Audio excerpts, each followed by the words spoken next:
Ayan na, tapos na. Okay, magandang gabi mga kaibigan. Welcome sa live interviews natin. Of course, this is the third week of our Meet Your Tribe X Speakers series.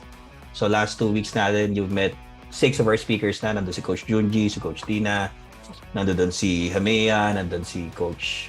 sino pa ba yung naging guest natin? Marami na sila, 6 na sila. But anyway, we will continue for the rest of the month guesting yung mga magiging speakers natin for Tribe X, of course. And if you're just watching this for the first time, yung Tribe X is going to be the biggest freelancing event this year. It's going to be held on November 6 sa Aliw Theater. Yan, sa Pasay City. And if you don't know where to get your tickets yet, ipopost namin yan dito. Pero the link to get your tickets is go.thefreelancemovementtribe/TribeX. Yan. So if you wanna get your tickets, punta na kayo doon. Speaking of tickets, para sa... Ay, mamaya babating ko yung mga nanood, syempre. But speaking of tickets, I think we're running out. We're quickly running out of the face-to-face tickets natin. So we have a deadline. Ito na. Nako. Kung nagdadalawang isip ka and you're not quite sure yet if you're gonna go to the face-to-face event, the deadline for purchasing the tickets for the face-to-face event will be on October 28th. Kailan ba yan? Next week? Tama ba? O the week after this week, no? So, October 28th, that's the last day for you to be able to get your face-to-face tickets for Tribe X. Again, it's going to be held on November 6 at Aliw Theater. So, we are looking forward to seeing you guys there. So, go ahead and grab your tickets dyan sa link natin. Ayan, pinost na ni Madam Avi yung ating link for the tickets.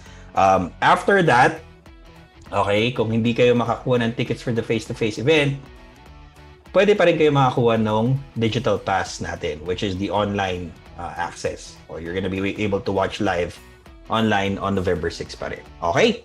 So, yun lang. Just a quick information for everybody. Baka kasi hindi nyo pa alam na tickets are still available.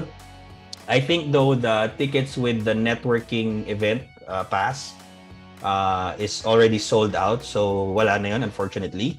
Pero, still, kahit hindi kayo makatid ng networking night, we would still love to see you during the actual event. It's a whole day event naman siya. So, yes, we're excited for that. Now, ibatiin mo natin sila. Sorry naman. We've got si G Tan watching, sabi niya, from Chicago, Illinois. Social, di ba? Chicago. Chicago is early. Oh, tama. Early morning sila doon. Oh, yun. Parang mga bandang 8:20 na ngayon doon. Hello kay Kay Gago na binabati yung isa sa mga guests natin for this evening. Nandiyan si Darliza Ortiz na nagtatag na ng mga kaibigan niya. Salamat. Oh, by the way, we're live on the community. Sorry, nakalimutan ko sabihin. Live on the community, live on the page as well. If you're watching sa community, go ahead and tag people that you know inside.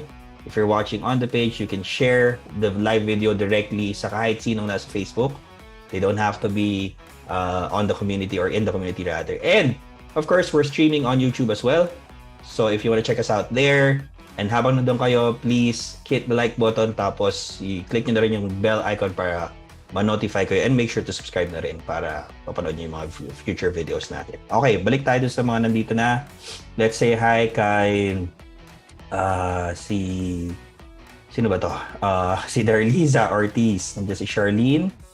And by the way, kung nanonood kayo, please say hi or at least let us know where you're watching from. Dito naman sa page, nandiyan si Idalyn and tahimik rin sila rito. Okay, pero mukhang marami tayong nanonood. So please comment. Let us know where you're watching from para sa interview na to. And in just a bit, we'll bring out yung mga guests natin, syempre. In the meantime, teka, ikukuha pa ni Direct, tama ba? Go ahead with... Oh, for the event pala, we have sponsors. Okay, syempre, may mga sponsors tayo dyan. Yan. Oh, unang-una na sa listahan natin, we've got the $1 Million Filipino Freelancer Podcast. Okay, kung kilala nyo si Coach Neil Reichel. Okay, I hope I pronounce. Baka patayin ako dito ni Coach Neil eh. Coach Neil Reichel, who hosts the podcast with Miss Corina. And you can catch them on Spotify. Ito yung podcast for those of you na sabi nga niya, masakit to pero lagi sinasabi yung mga purita mindset. So if you wanna listen to a lot of very, very good advice and also sa tawag nila dito pag minsan medyo life-changing advices na rin yung binibigay, no? And if you want to be able to overcome yung mga limiting beliefs for you to be able to become a $1 million Filipino freelancer, please check them out on Spotify. So type nyo lang $1 million Filipino freelancer. Yeah, nagsalita na sila. Gerson nandyan. Hello. We got Lotus watching from Cebu. Oy, kumusta? We got Sherwin watching from Las Piñas. Si Melissa is watching from Angeles City. Yan. Okay. So, we're gonna go ahead and bring our guests in for this evening. So, kung last week we had Coach D, which was she worked previously for another marketing company yata. And we also had kakalimutan ko na yung mga guests natin. But for this week, okay, so ito yung mga list ng mga guests na meron tayo. Oy, sorry pala, balikan ko lang yung mga sponsors natin. We also got Digital Solarpreneur, Coach Alan Ngo. Okay? We've got Coffee Kindness, a co-working cafe for happy humans. Also, we have Vice Digital, Booked Out Social, si Julian Canita, Copywriting Training Camp PH kay Coach Miguel yata to, I believe, and the Bookkeeper Secret Academy. So those are our sponsors for the event. And so we want to thank our sponsors, of course, and we're happy that they are supporting us dito sa ating gagawing event on November 6. Okay, cool. Let's go. Ay, may event partner pala tayo, Canva. O, di ba? Anyway, so let's bring out our guests for this evening kasi excited na rin sila at excited na rin ako syempre na makakwentuhan sila. And a few of them we've already interviewed in the past pero babalik natin sila ngayon. Sino ba yung una nating guest, Trek? Ayan pala, sabay-sabay na sila. Si Adele, si Justin Timberlake, tsaka sino tong isa? Oh, basta, hindi. So of course, our guest for this evening, okay, yung isa sa kanila is CEO of The Rolling Media. Okay, none other than Miss Jozelle Tech. Tama ba, Jozelle? Lagi kong natatakot ako baka ma-mispronounce ko yung last name mo eh. Hi, Tito Ron. Hello, guys. Yes, Jozelle Tech as in technology. Yun, o diba? And the next guest na meron tayo, poging-pogi yan, syempre. So, let's welcome Coach Dom. He's the CEO of Bots at Work and is also a coach sa loob ng tribe. Welcome, Coach Dom. Hello. Hello, everyone.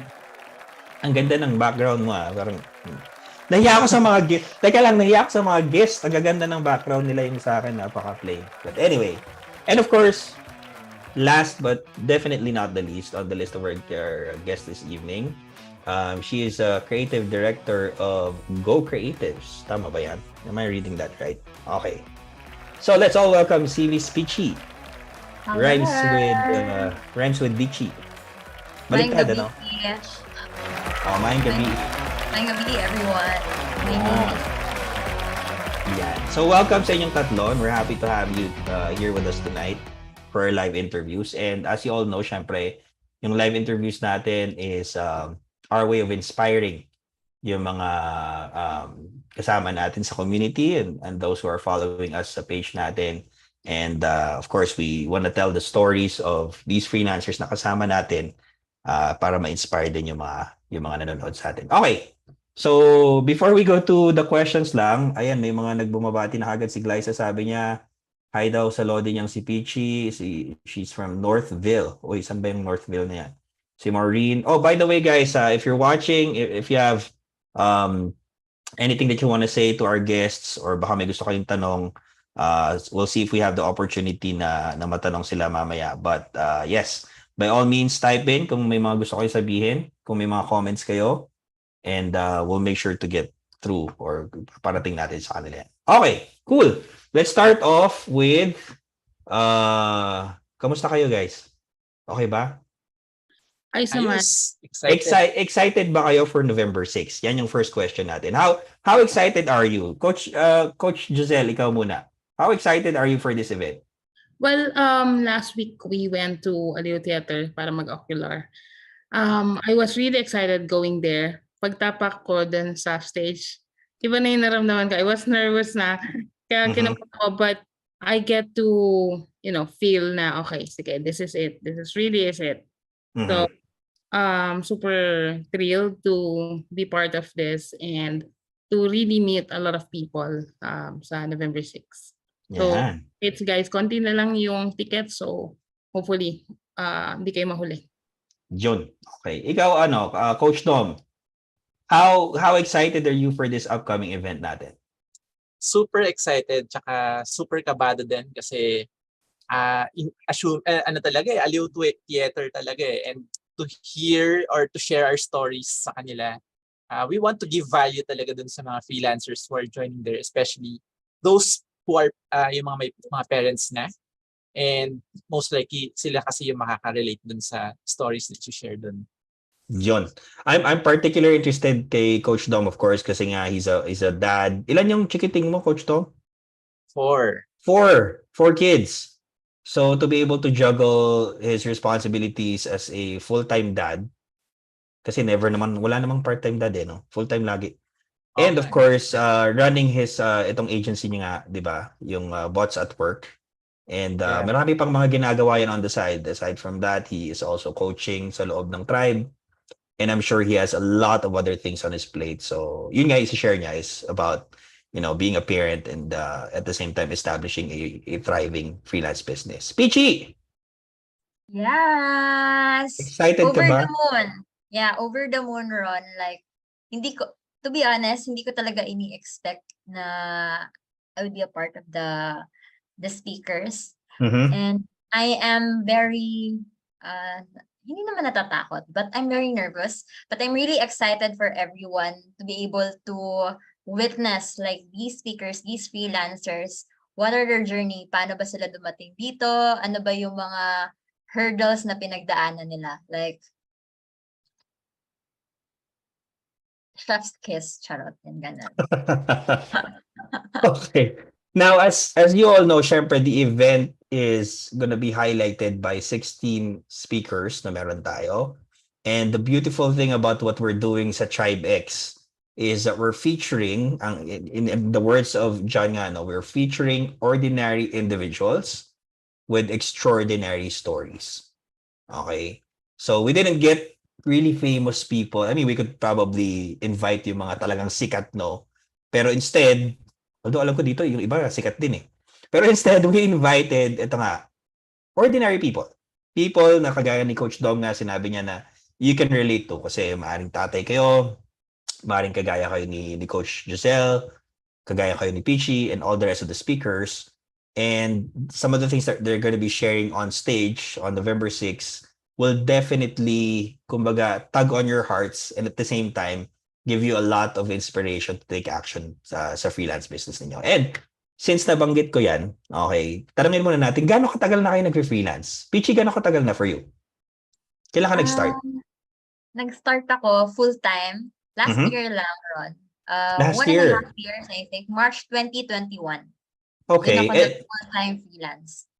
Prior to that, what were you doing?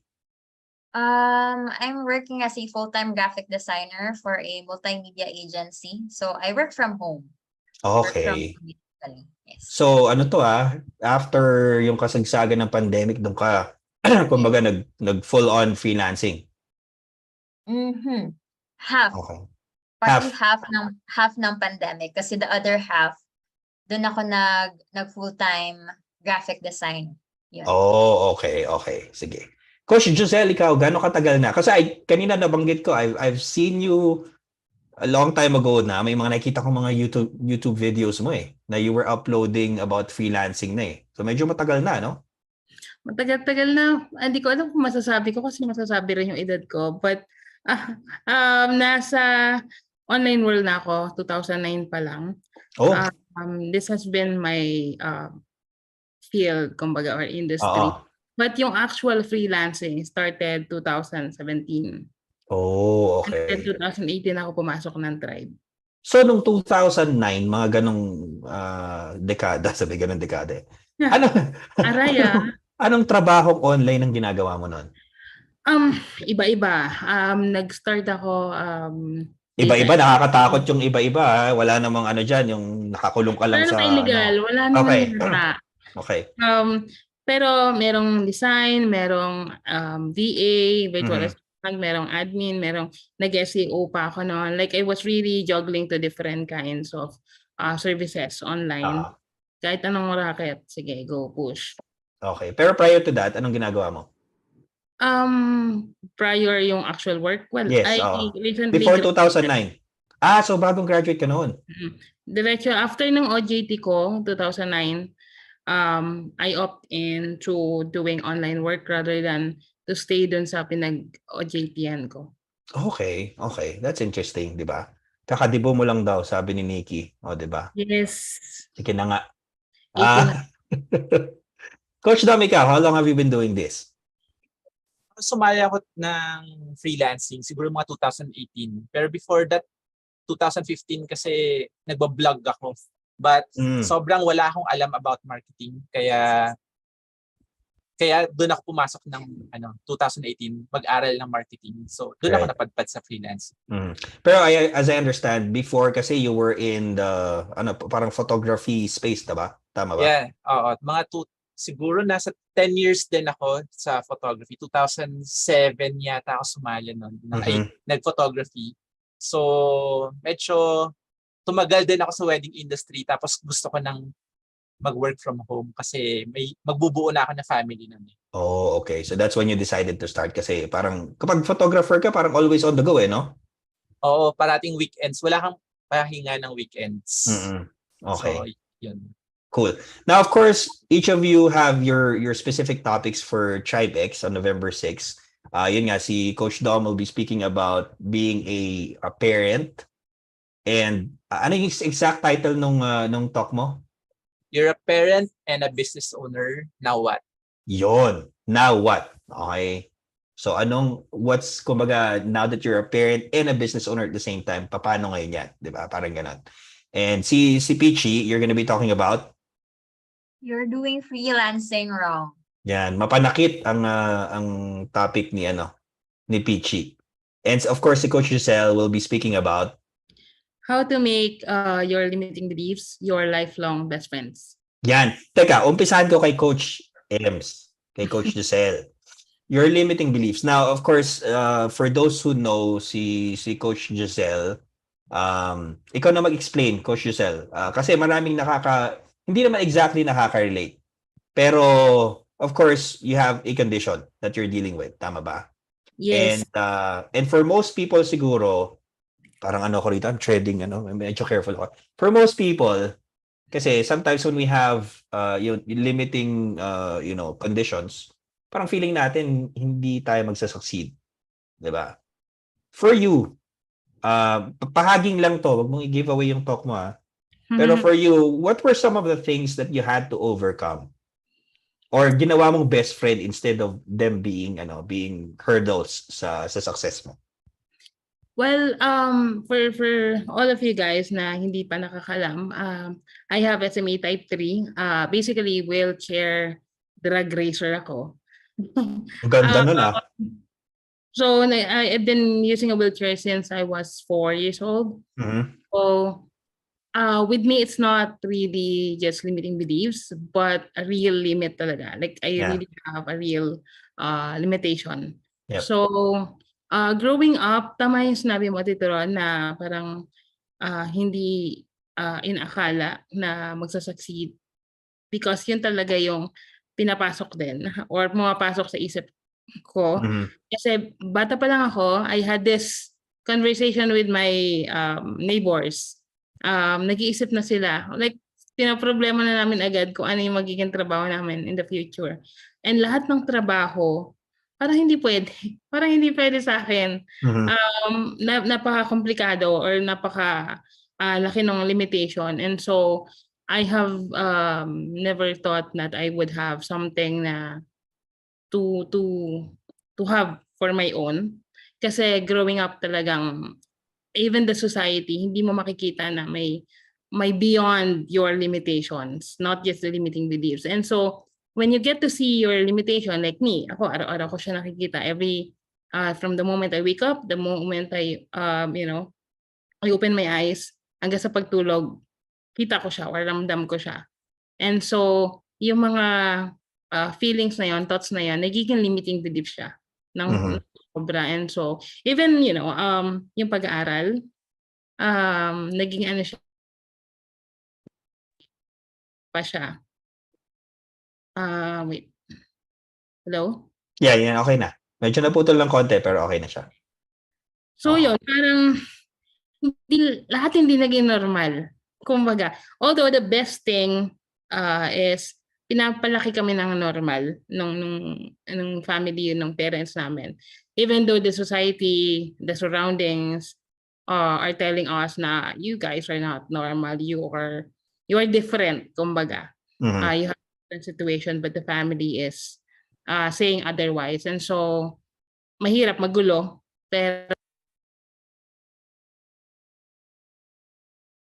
nawala ba ako? Sorry, ayan, oo. Medyo sa dulo nawawala ng konti, pero Okay na? yes, okay na siya ngayon. Okay. Yun, okay. Anyway, pero kagaya nga, just a little bit of a follow-up to sa sinabi mo, no? Or more of a question rather. Kasi in your case, sabi mo nga may actual physical limitations ka. And a lot of the people who might be listening na who are trying their hand at freelancing, baka hindi naman talaga yan, ano? Hindi ba mas mahirap pag minsan kalaban yung parang mental beliefs lang natin, yung mga limiting beliefs natin sa isip? More than the actual physical. Kasi parang physical, parang it's right there eh. Kitang-kita mo siya, di ba? Pero yung mental, pag minsan ang hirap kalaban, no? Yeah, ako nga naniniwala ako na the biggest disability a person can have is a limited mindset more than any kind of limitations. Kasi yung brain natin, yun talaga yung may total control of our life, of our body. So, kahit yung sakit ko, it's all coming from from my brain. Nagkakaroon ng notification na nawawala daw ako, but is it okay? Okay. Yeah. Okay. Nawawala yung nagkakaroon ako notif. But yeah, and so I do believe that my talk and my experience can still resonate to anyone even though they don't have a physical limitation. Kasi yes, I do have a physical limitation, pero hindi yun yung pinaka naging hindrance sa akin to succeed in freelancing. Because the thing is, when you do freelancing, hindi mo naman kailangan tumakbo or lumakbo. You actually just need to, have a computer to talk to people, to help someone. So, hindi siya, mas naging problema ko yung limited mindset ko, yung parang duda ko sa sarili ko, like the self-confidence and the self-esteem that I had growing up rather than my physical disabilities or yung pagiging differently abled ko nga. Right. Peachy, thank you by the way, Coach Jozelle. Peachy, you started, sabi mo, around 2021, tama ba? Yes. And prior to that, when you started rather, I'm sure you made a lot of mistakes. Yes, of course. Saan ka tutak, tama ba? Yes, ang dami Ron. Like, there was a time na parang napasabit na I told myself na parang, bakit you're jumping from one job to another? Bakit parang hindi mo alam kung saan ka papunta? Like, you're making a lot of wrong decisions, tapos you don't end up somewhere. Yung parang ganun, I don't have any direction in life. I don't know where I want to go. Like, parang I have a dream, but that dream was too far away. Kasi hindi ko alam kung paano ko siya tatahakin. Right. Yeah. And for many people, I'm sure all of us had to go through this or are going through this still. Now, a lot of times kasi yung struggles natin with our professional life or yung career natin, it trickles down, parang nadadama yung personal life natin, di ba? Yes. So yung talk mo, since it's all about doing freelancing wrong, mapanakit nga yung talk mo, what do you look to, kumbaga, convey sa mga makikinig sa message mo on November 6? It's the moment, Ron, na I realized na I'm doing freelancing wrong, no? So, there are instances kasi in life, diba, as freelancers, we have different journeys, we have different paths, we all fight our own battles. Now, ano ba yung decision making mo in terms dun sa freelancing journey mo? Are you making the right decision? Are you making the are you making the wrong decision? Are you making the right decision? You debate yourself all the time to be able to be na parang I need to be the best. Na parang parang you don't allow yourself to do mistakes. So it ends up it parang babalik siya sa'yo. So my story will revolve around that, na parang how I realized na I'm doing it wrong, and those previous actions that I've did in the past reflected to my freelancing journey, how it reflected to my journey going to that end goal, parang ganun. Yeah. Speaking of doing it wrong, medyo ironic din yung bagay na yun, eh, no? Kasi a lot of times, I'm an overthinker. Self-confessed overthinker ako. Na wala pang nangyayari, iniisip ko na. And usually, yun yung mali, di ba? That's one of the things that we do wrong. Kaya lang, ironically, sabi ko nga, it's the mistakes you're gonna make along the way that are actually gonna correct your course. Tama ba? Yes. So parang ano siya eh. Parang you have to do things wrong for you to be able to do things right. Tama ba? Actually, I read a book. Binabasa ko ngayon, yung The Obstacle is the Way. In si Coach Jozelle, si Coach Dom, me, we have different paths, we have different journeys, but it's a given na meron siyang obstacles, and the moment that there are obstacles, we need to accept it as it is. And the moment that nandyan siya, we need to work on it because it's a given, it's there. Like, hindi ka pupunta in a specific journey na wala kang downs, wala kang lows. You need to accept it and move on and do intentional actions to be able to go through it, basically. Parang. Right. Tama. So, kaabang-abang yan, of course, yung mga sasabihin ni Peachy on November 6. Coach Dom, punta tayo sa'yo. Si Coach Dom is a father to 4. Tama ba, Coach Dom? Yes. Now, I'm a father to 2. Dalawa lang yung chikiting ko. Pero hindi ko na malaman kung paano i-handle, no, sa araw-araw. How difficult was it for you, Coach Tom, when you decided na? Kasi yung typical path naman nating mga Pinoy, typical na nga, sinasabi ko, hindi lahat. It's usually you take on a high-paying job, employment. Tapos you go to work, si Missy sa bahay, or if you need help, go ang helper, etc. Pero in your case, you decided that you were going to be hands-on, full-on dad, and at the same time, a business owner. Yes. Gaano kahirap nung umpisa? Kung sisimulan ko sa pinaka-umpisa kasi, syempre, yung first kid namin yung and the reason why talaga I joined freelancing kasi halos maubos na yung bank account namin nun. So, yung lahat ng ipon ko nung from wedding photography, medyo naubos ko siya dahil sa gastos sa pag-market ng business na hindi ko alam i-market. Paano i-market. Okay. So halos 20,000 pesos na lang sa bank account ko nun. Tapos sabi ko, hindi, kailangan ko matuto ng marketing. And that's when I started learning more about marketing and how to sell myself, yung services ko. And yun, dun yung mahirap talaga. Pero thankfully, nakalagpas naman dun sa sa stage na yun. Right. Pero what I mean is like juggling roles between being a father. Yun nga, when you were starting out, syempre una, yun nga, you came from an industry that you were so familiar with na parang alam mo na yung ins and outs eh. Yes. You could have just decided na, teka lang, tama na nga tong ilusyon ko na mag-freelance. Balik na lang ako sa photography kasi medyo doon ako nabubuhay eh. Pero you persevered. But how difficult was that, making that decision? I think it's really sticking lang talaga sa goals mo. And my goal that time was to build my own family. Tapos nag-work from home. Right. And ayoko na bumalik sa wedding kasi na rin sobrang hassle yung traffic that time. So parang it's not worth it talaga to spend yung ima-market ko pa yung sarili ko. So medyo mahirap talaga. Yan.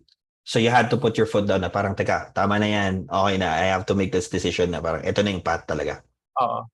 It, Laban, fight did talaga. it take some time for you to really feel na okay, nagkakaroon na ako ng success, parang ganun. Na this is going to work.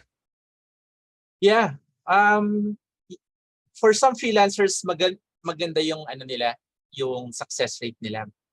However, sa akin maraming challenges din along the way.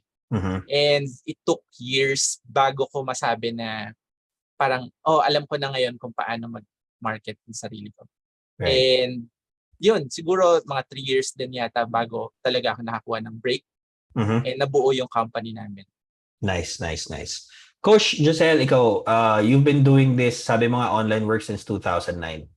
Was there ever a point then in your life between nung 2009 and now na parang inisip mo na parang hindi naman to worth it, parang hindi naman gumagana, or may mga ganong moments ka rin ba before?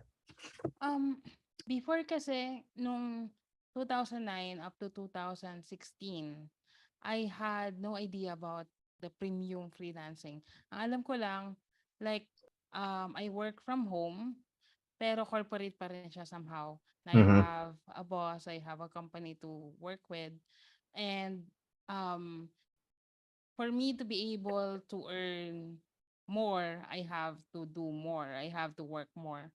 And so, I think nakwento ko sa iyo yan, Tito Ron, before, that I get to work 16 hours a day, especially around 2012 to 2014.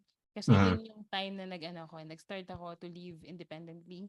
Right. So, everything, lahat ng bills, lahat sagot ko na. Kaya parang, okay, sige, how can I do this? And so, yun yung mindset ko back then. The more I work, the more I earn. And so, yun lang yung ginagawa ko. Hanggang sa na-discover ko nga na there's a different way to actually do it, na I don't need to kill myself Mhm. just to be able to reach a certain figure, or the 6-figure nga na tinatawag natin. So, ano siya, it's more of, back then, hindi siya talaga super limiting belief, but an unknown idea or concept Mhm. na, possible pala. Yeah. Pero, nung nalaman ko na possible pala, doon na pumasok yung limiting belief na, oh my God, I've been doing this for so long, almost a decade. Tapos, this person or this community is telling me na I can do it in a better way, na Mhm. without really doing in the old habits. And so, doon siya pumasok kasi I had to really unlearn a lot of things for me to learn new ways to do it better. Right. Siguro mas mahirap in your case because you knew nothing else kasi hindi ka nga pumasok talaga sa corporate, ano? Parang ever since it was online, making money through the internet. So sabi mo nga, you had to unlearn a whole lot of habits siguro. Yes. Hindi lang yung mga beliefs, no? Yung kasi syempre, like you were so used to submitting siguro mga cover letters, applying for jobs, etc. And especially working, yun nga, yung mga hours na sobrang haba. So, anyway, I'm sure a lot of people, marami pa rin nakaka-experience niyan.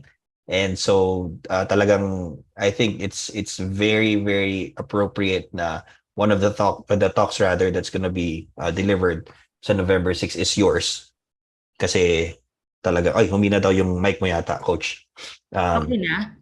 Ayan, okay na. Oh. Kasi daw kinakain daw kasi ng iPhone 14 yung data, yung internet. Okray ka ng mga may mga Alam sabi mo nito na, mga to. Oo, alam mo na yung mga yan. Anyway, Pichi, sa'yo, 2021 to 2022 seems like a very short time. Baka sasabihin ng mga tao, ang galing naman ito, sobrang bilis. 'Di ba? Oo, I mean, syempre, kasi isang taon lang yun eh, technically, 'di ba? Pero sabi mo nga, you still had to go through a lot of things. Maraming mali na nagawa, tama ba? Okay. Yes. What were some of the biggest realizations for you transitioning from someone who was practically employed then before to becoming a full-fledged business owner in that 1 year span? Kasi parang ang iksi eh. Parang na-compress yung progress, ang bilis. Yes, pero a little backstory lang, Ron. I actually graduated year 2015 na. So, Okay. 2015 to Huwag na tayo 2020. magsabihan ng graduate na ano kaming tatlo eh. Okay. Pero 2015 to 2021, people don't know ano nangyari to those years. Okay. And I've jumped from one job to another. I even became a paramedic, which is too Mhm. far from what I've graduated. Then, syempre, nung pumasok na yung pandemic, I need to stop working on that Right. field. Then, noon nag-online ako. Pero nung nag-online ako, I was applying, I think mga more than 20, 30 applications. But hindi ako natanggap. Okay. Grabe, like parang nakaka-relate talaga ako kay Coach Jozelle na parang sa lahat ng pinag-a-applyan mo, hindi ka natanggap. Yun lang, there's a blessing in disguise. I was able to get a job. I was referred by a friend. And dun nag-sink in sa akin na parang, because I've been too away to this creative journey, creative field. Medyo malayo siya sa naging field ko noon. So naging parang, naging feeling ko ang inferior ko. So at that time, I felt parang I've wasted all of my years for something na parang hindi yung parang end game ko. Mhm. Yun yung naging experience ko noon. So Right. now, going to the entrepreneurship side or business side of freelancing, I had a lot of ups and downs. I had to lay off some of my employees during aftermath ng Odette. If you're familiar with Bagyong Odette. Mhm. So, yeah, it's a learning curve kasi hindi siya overnight eh. It's not an overnight success to build a business. So, Right. you need to experiment as well. Mhm. So, yun, that's a very big learning curve tsaka very big hurdle na I need to pass this year. But Right. right now, the win siguro na parang masasabi ko within myself is not the monetary win that I'm feeling right now, but the growth, the personal development and growth that I've experiencing that na hindi ko na-experience before. Mhm. Like, I had noon, I don't have time for my family. And my family, yan talaga yung biggest why ko. Tanungin mo pa sino dyan. Yung family ko talaga biggest why ko. And wala akong time. Like, there was a time na parang I'm so disconnected with my family. Parang umuwi lang ako, para akong border. Umuwi ako, natutulog, umaalis. Mhm. Nagiinuman, umuwi. Oh, Tapos, nakakapag-inuman pa. work agad, Diba? ganon. So wala akong time sa family ko, and we're Mhm. not getting any younger. Like my parents are not getting any younger, and I want to give them the best life that I could give them. Mhm. So yun, that's why I shifted to freelancing, because I saw a really big opportunity that I could be able to build my dreams there. So, Nice. Now, ang sakit magsalita nito ni Peachy, no? We're not getting any younger. Feeling ko kaedad ko yung parents niya eh. Anyway, so ano ba tatanungin ko tuloy? Kasi nasagot mo na rin lang. I wanted to ask sana yun nga yun. What was the most rewarding part of establishing your business? Pero being CEOs ngayon, kasi CEOs kayo eh, di ba? And that's one of the programs that we have sa loob ng Tribe is we turn people from zero to CEO. And sa kultura natin mga Pilipino, very rare do you find CEOs. Kasi yun nga, upbringing natin, it's more of aral ka, kuha ka trabaho, maganda. Usually, reserved yung mga CEO positions para dun sa mga iilan lang or foreigners that come in and establish their own businesses dito sa atin. Tapos kukunin tayo mga empleyado. Para sa inyo, okay, as CEOs, on a day-to-day basis, kumbaga, yung buhay nyo daily as CEOs, ano yung ilan sa mga pinakamahirap na bagay? Kagaya ni Peachy, sabi niya, some of the hardest decisions were to lay off people. Ang taray, no? Dati hindi tinatanggap, ngayon nag-lay off. Pero I'm sure that's really hard for you. Kasi you've been there. You've been in the position na wala kang trabaho, naghahanap ka, di ba? Para sa inyo, ano yung ilan sa mga toughest decisions that you have to make on a regular basis? Coach Dom, ikaw muna. Etong tanong na to, mahirap siyang sagutin. Hindi, pinaka-tough, it's probably, if you're trying to verify, validate pa lang kasi yung offer mo. Mhm. And nakakuha ka ng, na parang nakuha mo yung unang client mo. it's trying to repeat everything. Parang gusto mong i-validate yung offer mo and then trying to increase yung pricing mo. Okay. So yun yung parang pinaka mahirap para sa akin, pero at the same time exciting pa rin siya. Kasi you get to test kung saan ba magno-know yung client. Okay. So it's more of the technical side of the business na parang, creating or refining your offer. Parang ganon. Oo. Yun yung pinaka mahirap, pero at the same time, exciting pa rin. Yun. Coach Jozelle, sa'yo. Ako siguro would be yung time na hindi maganda yung takbo ng negosyo during dry season. Kasi any business naman may high and low moments. And for me being big leader of the company, but also parang ikaw yung I'm a woman, but yet you are the padre de pamilya, kumbaga, nung company mo. And so even though there are times, like when things get tough, when you feel like, oh my God, I can't do this anymore. I don't want to do this anymore. I feel like I'm so exhausted. Parang ayoko na.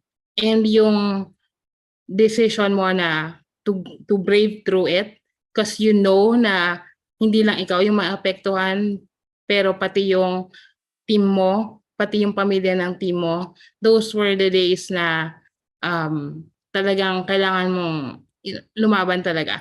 Like yun yung mga mahihirap na panahon kasi of course, being the one on top, thinking about the business development and everything, lalo pag dry season or tipong may mga palpak, may mga kliyenteng nawawala, mga typical things na nangyayari sa business. You have to really, suck it all up, and be able to really still decide logically, but also have that emotion na okay, how can I move from this situation to a different situation with all of my team. Kasi naniniwala ako doon sa sinabi ni Pichi na one of the hardest thing to do is to let go someone. Especially if that someone is doing good, but yet you can't continue to work with that person because hindi na kaya mo sustain yung company. It's one of the heartbreaking moments. Mas masakit pa yan sa heartbreak sa love life. So, yun. Oh, let's not even go there. Sabay ganun no? Pero yun nga, no? I can just imagine, syempre, because yung responsibility nga, hindi ka na lang responsible for your own self. Kung kagaya sinabi ni Coach Jozelle before na, when she moved out, problema niya lang, bayarin niya lang Bills mo lang, sarili mo lang ng mga pagkain mo and everything that you need to survive. Pero once you take on the team, once you put on the hat of a CEO, once there are people that are around you that rely on your business, di ba parang exhausting na, uy, I want to take a break muna. Pero hindi, no? There's never a break talaga, tama ba? Kahit nakabakasyon ba kayo, do you think of the business pa rin? Ganun ba yun? Before, pero ngayon, since much better na, and tinitrain din naman tayo sa tribe on how to have that CEO lifestyle, that you can take a break, do a vacation, and then still, pagbalik mo, working and running and rolling pa rin yung business mo. So, it takes a lot of, organization, adjustments, alignment with the team and everything else. Pero I'm proud to say naman na I get to have a vacation without really being so panicky. Right. Na, oy, ano na nangyayari? Okay pa ba sila? Now, since nabanggit mo na rin yung tribe, for those of you watching who don't know, yung nababanggit namin na tribe, it's the Freelance Movement Tribe. This is the flagship program ng the Freelance Movement. And this is where we help people or yung mga aspiring freelancers or current freelancers establish and grow their own freelance business. Now, sa tribe, 'Di ba guys, ang approach natin is yung freelancing is a business. Hindi lang siya side gig, hindi lang siya extra income, hindi lang siya extra employment, etc. It's an actual full-fledged business. Tama ba? Okay. Now, since it's a full-fledged business, papunta na tayo sa exciting part dito. Okay. Ano yung pinaka-rewarding na part nitong mga ginagawa ninyo as business owners? Kagaya ng sinabi ni Peachy kanina, medyo may pahapyaw na siya ng konti to be able to spend time. Pero since mukha tayong pera lahat, sabay ganun no? Mukha tayong pera, aminin nyo na yan. And no, kidding aside, it's something naman syempre na kailangan talaga. No? Transitioning from what you were doing before, kagaya na sinabi ni Coach Tom kanina, that was one of the biggest challenges na meron siya, having just a small amount in the bank account para ma-sustain yung family. Pero right now, as we speak, ngayon, okay, financially, how rewarding is it for you guys? Wala, magunahan kayo, sige.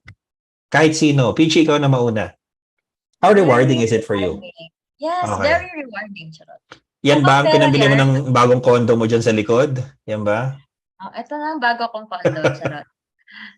Very rewarding, Ron, because yung mga tipong hindi ko nagagawa noon, nagagawa ko ngayon. Mhm. And I was able to, I don't want to sound boastful, no? Pero ngayon nakatira na kami sa bahay na hindi namin nirerentahan.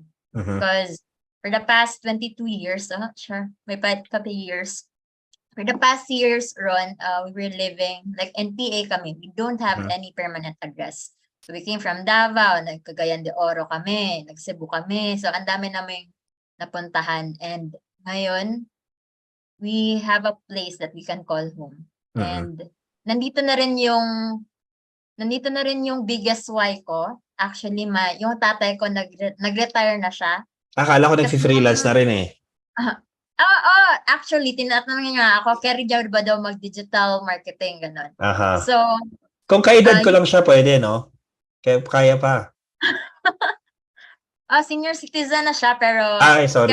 grabe siya kung mag-computer. Mhm. So, yun yung biggest why ko. Nung nag-start ako mag-freelancing, sabi ko talaga sa sarili ko na papauwiin ko yung tatay ko. Yeah. So, yun. Nice. Nakauwi na siya and we were able to be here. Nandito na kami sa bahay na hindi na namin nirerentahan. Nice. So, Oy, yun by the talaga way, yung- sorry. Before lang kasi, sabi mo kanina, napansin ko lang, parang sabi mo before you go on, not to be boastful or anything. I think, siguro that's also one of the things that we need to change din, yung ganong belief, no? Na parang we're telling people about our accomplishments financially or ano man yung mga bagay-bagay na nakuha natin. I think we need to change that mindset din. I don't know. Maybe it's just me.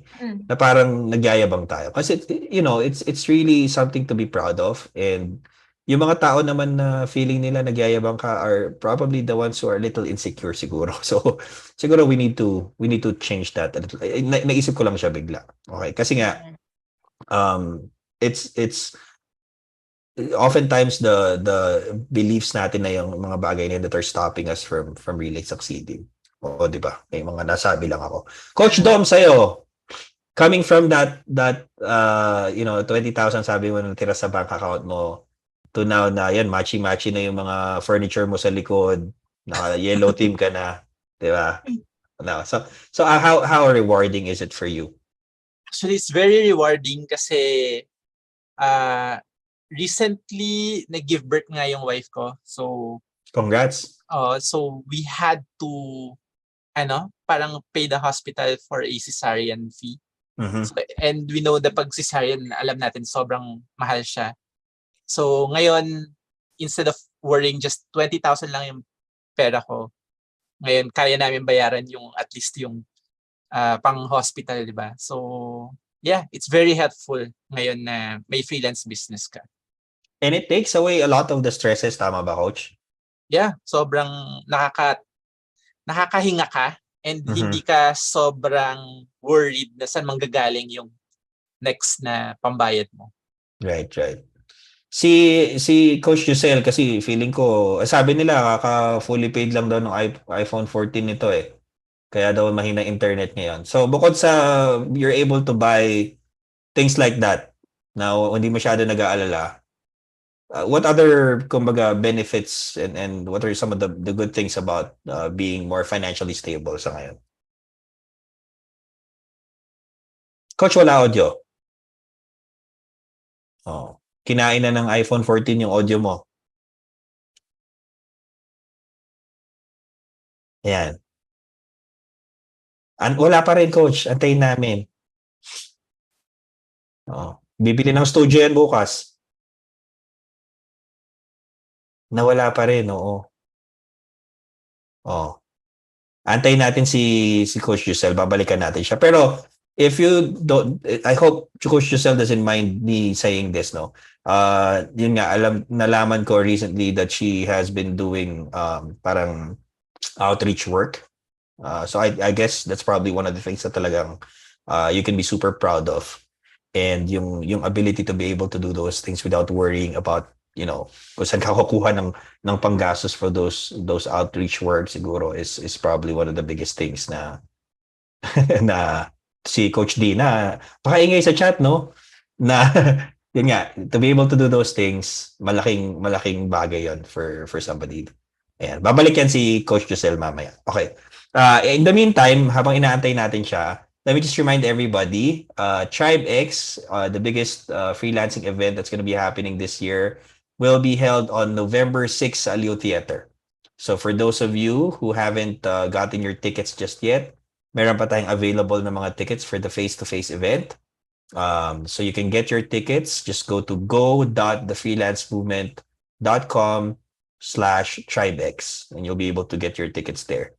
Okay? Now, in case you missed the deadline, meron kasi tayong deadline for our face-to-face tickets natin, which is on October 28th. So hanggang doon na lang tayo pwedeng makakuha ng tickets natin for the face-to-face event. You can still grab your digital pass. Okay, so there's an option for you to watch the event live on the same day, digitally or online through our digital pass. So you can go through the same link. Nandun din yung information natin for you to be able to purchase those tickets. Okay? So ayan na si Coach Jozelle, bumalik na. Hello. Ayan, kinabit na yung Okay. Rode mic niya. Okay. Sorry na. Ang Sige. ingay kasi sa comment section, feeling ko nabubudo yung ano ko. Oo. But, ano nga yung question, Tito So yung Ron? question, what's the most rewarding part? Kumbaga financially, what's the most rewarding part of freelancing for you?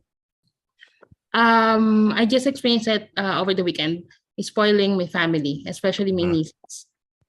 Isa siya sa pinaka-rewarding moments of my life because hindi ko akalaing kaya kong gawin yun eh. I mean, since growing up, parang laging ako yung aalagaan, ako yung pagbibigyan, ako yung bibigyan. Like, parang pakiramdam ko noon, ako yung laging magtitake and I can't give anything. But now I get to be able to do that na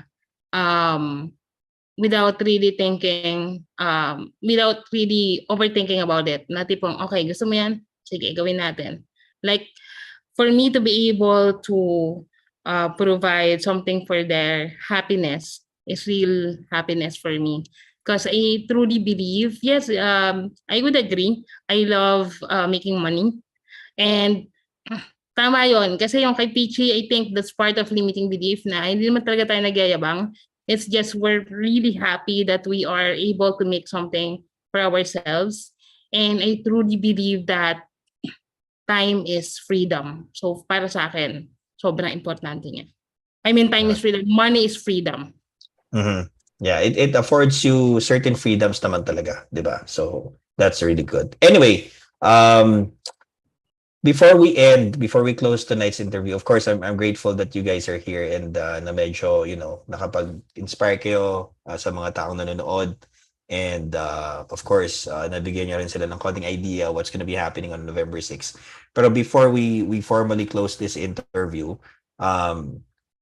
maraming siguro nanonood din dito na they might be parang doubting themselves na kung kaya din pa nila mag-freelance and kung kaya nila mag-freelance the way that you guys are doing it, no? What would be some final thoughts that you want to share with them? And then opportunity nyo na rin to invite yung mga nanonood sa atin on November 6. So umpisa natin kay Coach Dom. Coach Dom, any final thoughts na gusto mong ipaabot sa mga viewers natin this evening? For those people siguro who are considering freelancing, especially siguro yung mga parents dahil sila yung baka makarelate dun sa talk ko. Okay ang freelancing if you know how to manage lang din talaga yung lahat ng nangyayari sa family mo and siguro yung pag-handle din ng business. And that's something na pwede namang matutunan. So, yun, I would invite you to join the Tribex dahil marami kami i-share din sa inyo about it.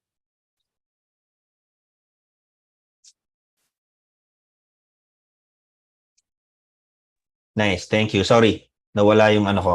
Pati ako nagka-problema na, Coach Jozelle. Si Peachy, what do you wanna share to our viewers before natin tapusin yung interview tonight? Ayun, for those people who are wanting to try or dabble in freelancing, kung kaya ng mga taong to, kaya mo rin. Yun lang talaga yung masasabi ko. Kasi yung number one na parang is holding you back is your fear and yourself. Just need to break it and take action. So, yun. I'm inviting everyone to come with me and witness 16 different freelancers from different walks of life share their journey and their stories and their way to building their business and the success of their freelancing journey. So, ayun. Yan. Thank you, Peachy. Si Coach Dom pala, hindi nakapag-invite Coach.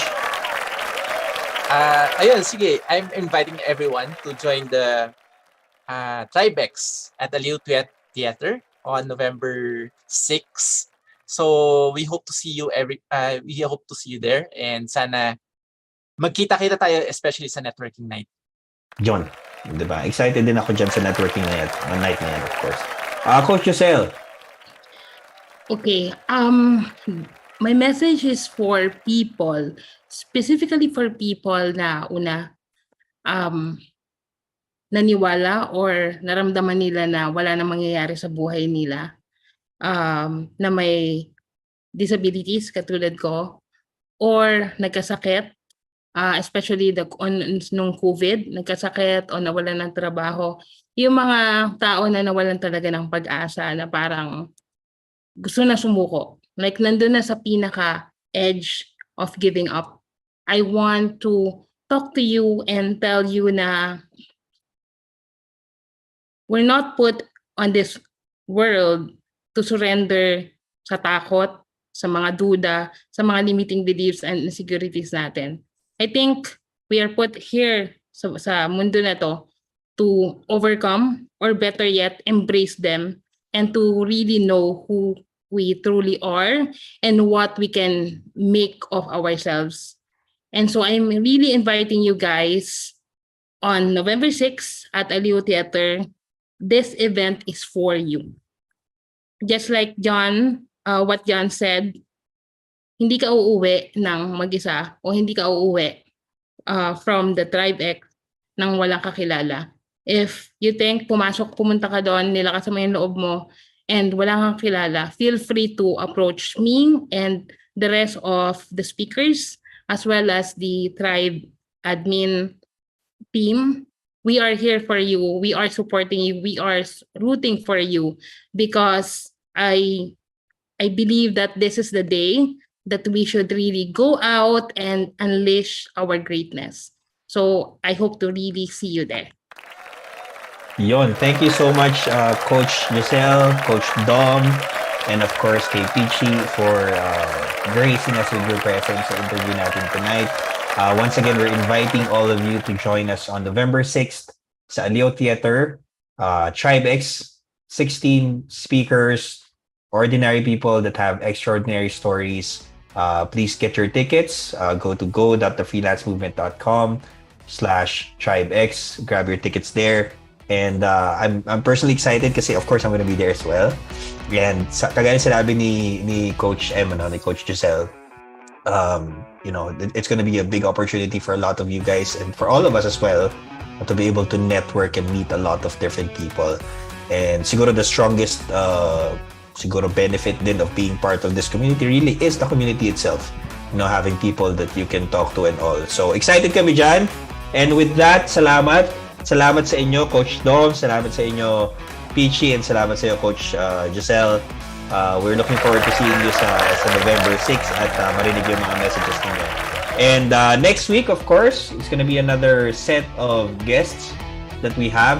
Hindi ko alam kung sino, pero may feeling ako isang mapanakit din yung magiging guest natin next week.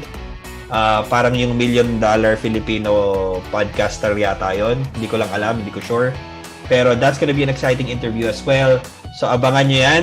Monday ulit tayo, 8 p.m. And for now, magandang gabi sa inyo lahat. And we'll see you guys again soon. Bye!